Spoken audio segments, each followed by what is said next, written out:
We've all had beans and rice, but what about a black beans and rice burger? Okay, I have been in pursuit of making the perfect non-seitan burger for a long time, and it's difficult.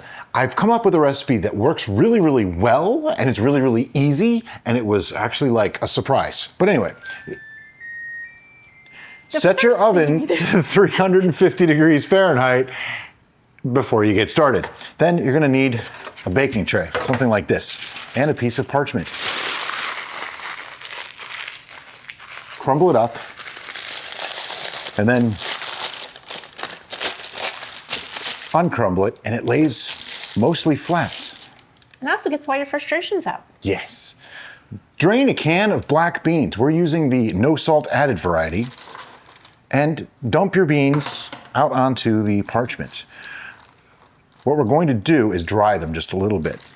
And put it in the oven for how long? 10 to 15 minutes. I think I did 15 minutes last time and it worked really well. This isn't going to be just beans and rice, no. There's going to be some veg in there too, as long as they don't run away from Brian. Yeah. First up is a carrot. This is like a medium-sized carrot. Cut off the nasty bits that nobody wants to eat anyway. And what do we do with those? Those are going to go in the broth bowl. Mm-hmm.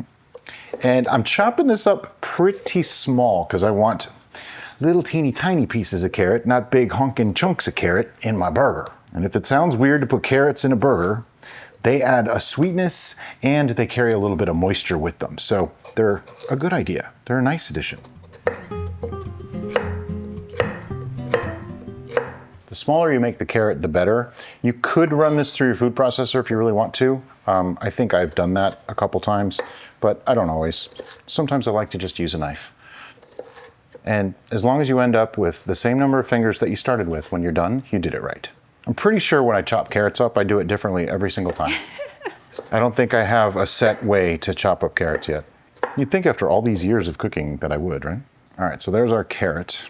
And then... one small onion. And same with the onion. Cut off the nasty bits that nobody wants to eat, but they work really well in a broth. Peel it, of course, because nobody wants that either. I say that, and somebody out there is going to be like, oh, I eat all that. Okay, more power to you. I don't really want to myself. We are going to be consuming it just in a different form. This is true. We get like an extract of it. Just like the carrot, make it into wee little bits. About the same size as the carrot. Now, theoretically, you could make this without the onion and the carrot, but why would you want to? They add flavor too. The onions are getting me. This one had a little oomph behind it. Normally they don't make me tear up much, but oof. You scooted a larger piece in there. I'll get it. All right. Don't miss out on the pieces, you know? Having a second set of eyes is helpful sometimes. Okay. The reason why we're chopping up this veg so finely is that larger pieces are going to inhibit the structure of our burgers, and we don't want that. Okay, into a pan and over to the stove. I have the stove set to 5.94 today, and just take the veg right into the pan. Make sure you get it all. You paid for it. Unless you grew it, then in that case you grew it rather than paid for it. See, I had some big chunks there. We paid for it in labor. Yeah, that's right, the labor. 2 tablespoons of minced garlic. We will be using garlic today. And I'm gonna eyeball the 2 tablespoons. I like garlic. That's about a tablespoon, right? Sure. That's another one. See, garlic is one of those things. No matter what the recipe says, you always use at least double. I think it's so funny that we do that because we're kind of persnickety about measuring things so that way we can help people out, but we always overdo garlic. I don't think you can overdo garlic though. I think it just works in everything. Now, as you're stirring, if you see any big pieces of onion, you want to break those up now because otherwise they'll be much harder later. Don't get away from me. Everybody gets in. Okay, we're gonna cook this down until it's pretty well softened. All right, our beans just came out of the oven. I took them out maybe a minute early. And the veggies are still cooking, steaming up the lens just a little bit too. All right, so this has been, I don't know, maybe 8 to 10 minutes or so. and it's just on the verge of starting to show some color or maybe stick to the pan, right? So if you want to, you could add a little broth and keep cooking it, but this is just about done. So I'm just gonna turn off the heat and just let it kind of coast down. Some of it may actually stick and we might get a little color, but that's just gonna add to the flavor. We don't wanna increase too much though. So I'm just gonna spread that around and walk away. But there is a binding agent that I need, and that is oats. We're just gonna use rolled oats. How much do I have here? A fourth cup. Fourth of a cup.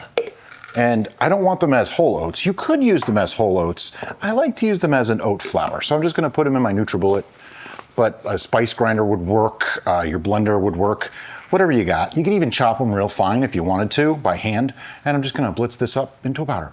Okay, and it should come out looking like a powder. I'm not gonna put it in yet because I don't need it exactly at this moment, but I will soon. So the beans should be, I don't think I dropped them in. Nicely dried, but not like crunchy. Like they should just feel, you know, pretty much dry to the touch. Do not throw away this paper. I'm gonna reuse it in a few minutes. The veg, still sitting on that burner. They have a little bit of color. Some of it started to stick to the pan. That's okay, it adds a little extra flavor. We're all about the flavor. Try to get as much as you can though, because you know, they're your veggies, you paid for them. Or labored for them, as we discussed. Also, leave your oven on at 350, because you're still gonna need that too. Okay, what's next? So while we were doing all this, you should have, if you hadn't already, be cooking some rice. You want a half cup of uncooked rice, properly cooked. Now this is a medium grain white rice. Just plain old rice, it's all good. And this has been sitting a little bit longer than the 15 minutes that I leave it in the Instant Pot, but that's okay. I didn't want it to get cold or dry out, so that's why I just left it in the Instant Pot, and that way it stays nice and moist. I'm sorry if you don't like the word moist. I'm gonna say moist a lot. Are you gonna need that to stir? Or are you're gonna mash instead? Never mind. I may need this anyway. So I'm getting it out. All right, now we're gonna add that oat flour that we just made. Actually, let me mash this up a little bit mash it a first. little bit? Yeah, I'm gonna do some mashing. And really, you're just mixing everything together. It looks like a lot of rice, and it is. This is a starch solution compliant type of recipe. So it's really mostly rice with some beans and some veg. The rice works great as a binder though. It actually holds it together really well. All right, I just wanted a preliminary mash. Now, Oatmeal flour. Oat flour, if you have oat flour, just use that. I get some chunks of oats in my oatmeal flour when I make it this way, and it's okay. It doesn't really matter to me. Next. 2 tablespoons of tomato paste. I got an extra out. I didn't know if that was enough. It's probably exactly not enough, because that's just the way things go. You know, you have like a little bit left and you go, oh, that's enough. Nope, it's just, actually that might be, that's enough. All right. You can also use ketchup here if you wanted to. I just wanted to keep it more clean, if you will. So that's why we didn't use ketchup this time. So we're going to do a tablespoon of dried oregano. About. That looks like a tablespoon. Oh wait, now it's a tablespoon. Black pepper to taste. A few good pinches. That was a big pinch, so that's why I just did one. A teaspoon of soy sauce. This is kind of our salt and umami seasoning. The tomato paste works that way too. How much? A teaspoon. That's good. And then? And a half teaspoon of liquid smoke. To taste. Some people like it more, some people like it less. Basically a few drops will do ya. Now I mix it again? Yep. Okay. That's why I wanted to get a preliminary mix in first. So this particular volume should make roughly 5 patties. Depending on how big you like them. And I'm just trying to mash it all together so that it forms one cohesive mass. No clumps of any one thing. And really take some time and do this right, like really mix it together well and mash it up. And you'll see it starts to clump together and really forms a solid-ish mass. Now, I would imagine this would work for meatballs as well. I have not tried it for meatballs though, so I'm not 100% sure that they will hold up in a sauce or anything like that. But for like just a snack type meatball where you like, you know, hold it and dip it in something, yeah, probably work just fine. All right, clean off your potato masher. which today it wasn't a potato masher, it was a black bean and rice masher. And I want to mix this through again just to make sure everything's in there. Now, some explanations as to why I did some of the things I did. The veggies are there to add a little bit of nutrition, but they're also there to hold moisture and add some sweetness and some flavor.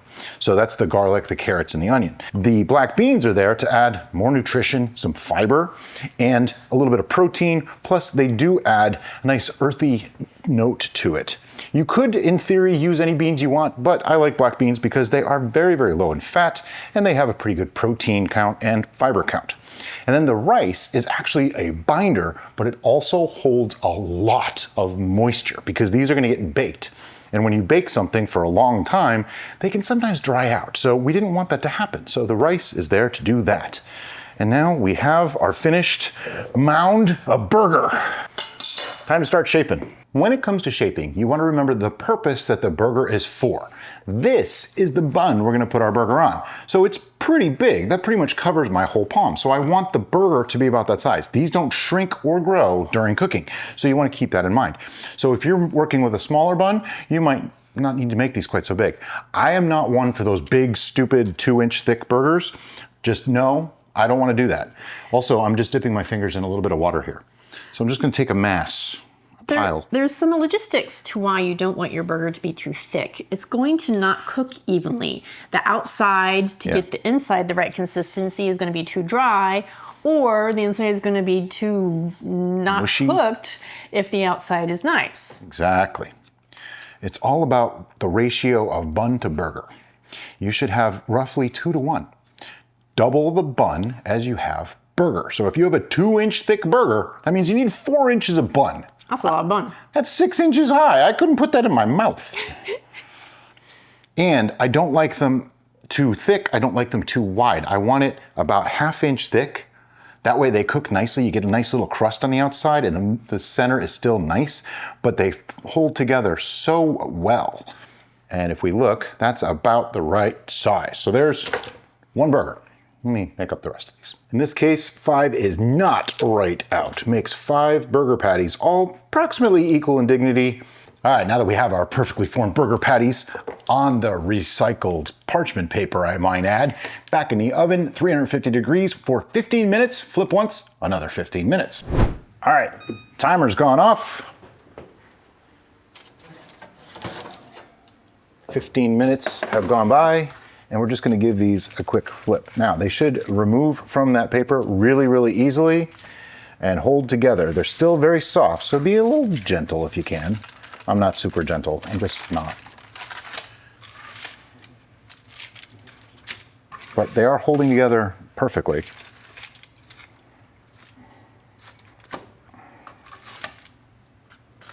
There we go. Back in, another 15 minutes. Okay, timer went off again. And here is our burgers. What I didn't do, and I meant to do, is, I could let them cool for a minute. I cut the bun. I'm just gonna throw that in the oven, face down on the rails for just a couple of minutes, let it toast up. A burger is not a burger without some fixins. That's right, so we have some lettuce, we have some tomato, and we have some onion, as well as ketchup and mustard. But we'll have to wait 1 minute, because you can't really just do it on a plate. All right, so we have our bun. I don't like it too crispy, just a little crispy, just like that. Let me get a burger. Came right off the paper, nice and easy. Notice the size to bun ratio, see? Perfect. Maybe a little ketchup. You can put it on top of the fixins or under the fixins. I like on top for this. A little ketchup, just a little. I guess this is under. Yeah, under the fixins. Yeah. Tomato.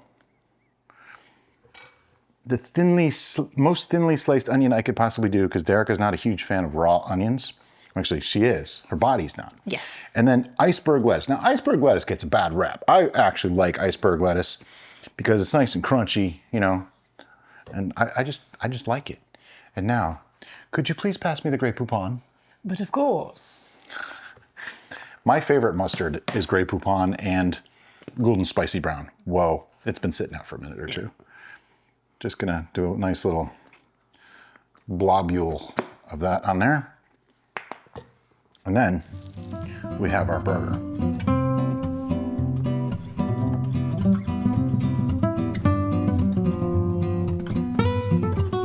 Now it's the best time of every cooking video. We get to try it. I was gonna hand it to you. That's right, I got it. Looks wonderful. And what I was talking about before, the 2-to-1 ratio. See, we have double the bun that we have burger. That's perfect. It's okay to have a lot of condiments on there too. I'm cool with that. Personally, I feel like the strength of a burger is how many condiments can you put on it and still have the burger sing to you its song of glory.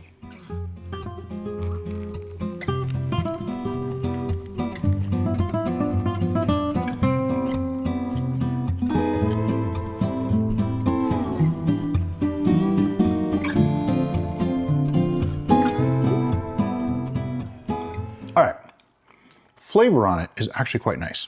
It's got a good texture. There's a good like bite to it, but it's not like squishy in the middle. That's the advantage of using the rice with the other things. It didn't get squishy.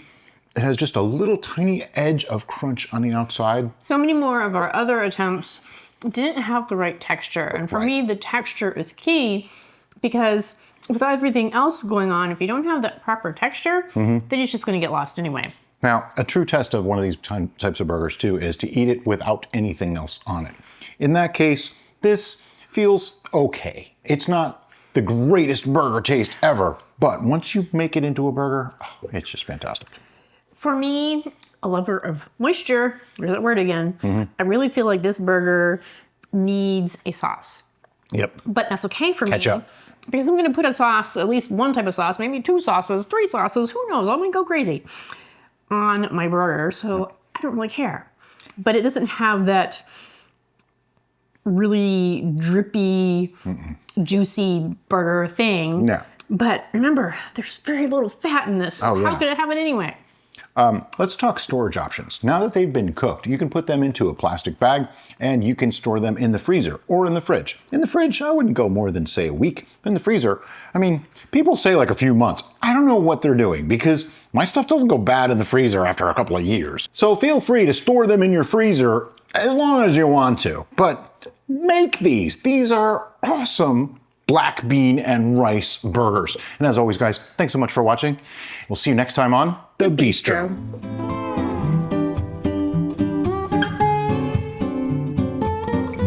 That's a good burger. I love black beans and rice, but what if I made it into a burger? You've heard of black beans and rice. What about a black bean and rice burger? I don't know why I'm all animated because I'm going to be showing a picture of the food while I'm talking.